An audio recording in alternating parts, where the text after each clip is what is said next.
Olá, vamos a mais um encontro para o resumo da semana? Vem comigo! Começando pelos Estados Unidos, essa semana tivemos o discurso de vários dirigentes do Fed, o Banco Central americano. E apesar da economia estar sofrendo com os juros altos e a inflação vir dando sinais de melhora, eles deixam bem claro que ainda está distante de começar a baixar a taxa de juros por lá, mesmo correndo risco de recessão. Os discursos sobre o aumento dos juros na próxima reunião de fevereiro seguem bem divididos. Alguns são a favor de um aumento de 0,25% e outros de 0,5%.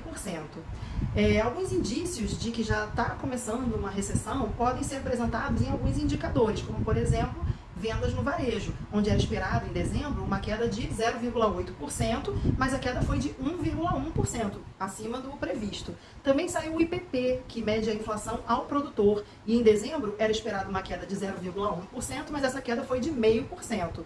Agora, ao contrário disso, o emprego segue aquecido. Os novos pedidos de seguro-desemprego, que era esperado o total de 214 mil, foram 190 mil, ou seja, abaixo do esperado, mostrando ainda que esse setor segue resiliente. Passando agora para a Europa, essa semana foram divulgados indicadores que medem a inflação. O CPI da Alemanha fechou o ano com um recuo de 10% para 8,6% no ano. E isso ficou em linha com o que já era esperado.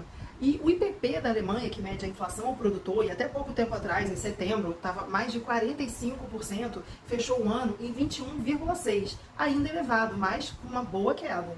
O inverno na Europa acabou vindo menos rigoroso do que se esperava, e isso acabou contribuindo para a redução do consumo de energia e, consequentemente, ajudou a inflação a não disparar ainda mais. A zona do euro fechou o ano de 2022 com a inflação em alta de 9,2% e o Reino Unido fechou o ano com 10,5%, ambos em linha com o que era esperado. Passando agora para a Ásia, o Japão divulgou o fechamento do CPI, que mede a inflação ao consumidor, estava em 3,8% no ano, mas fechou o ano de 2022 com uma alta de 4%. Essa foi a maior inflação registrada em mais de 40 anos. Na China, foi divulgada a produção industrial, que fechou o ano com uma alta de 1,3%, bem acima do esperado, que seria uma alta de 0,2%. Também teve o fechamento do PIB, que mede o Produto Interno Bruto, no quarto trimestre, e teve uma alta de 2,9%. Também veio bem acima do esperado, que seria 1,8%, mas ainda assim foi um crescimento fraco para a China. No ano, ela apresentou um crescimento de 3%, lembrando que a meta era de 5,5% inicialmente. Passando agora para o nosso Brasil, o Ibovespa fechou a semana em alta de 1%, aos 112.107 pontos. O dólar também fechou em alta de 2%, aos R$ 5,20. Um dos assuntos mais falados da semana foi sobre o aumento do salário mínimo, que tem uma discussão acontecendo, que pode ser um aumento para R$ 1.302 ou R$ 1.320. Se ficar esse valor menor, isso vai representar uma economia de 8 bilhões por ano. Um assunto muito comentado ao longo da semana foram as críticas que o presidente Lula fez em relação à autonomia do Banco Central e à meta de inflação. Isso causou um certo rebuliço no mercado, mas logo depois o ministro Alexandre Padilha acalmou os ânimos, garantindo que nada vai ser mexido.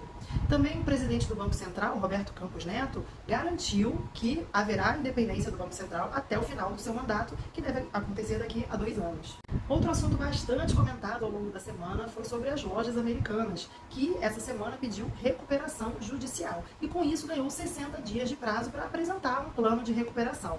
A empresa reportou uma dívida em torno de 43 bilhões de reais e um saldo em caixa hoje de cerca de 800 milhões. Além disso, vem travando algumas disputas judiciais com bancos que querem antecipar dívidas futuras da empresa com receio de não haver o pagamento.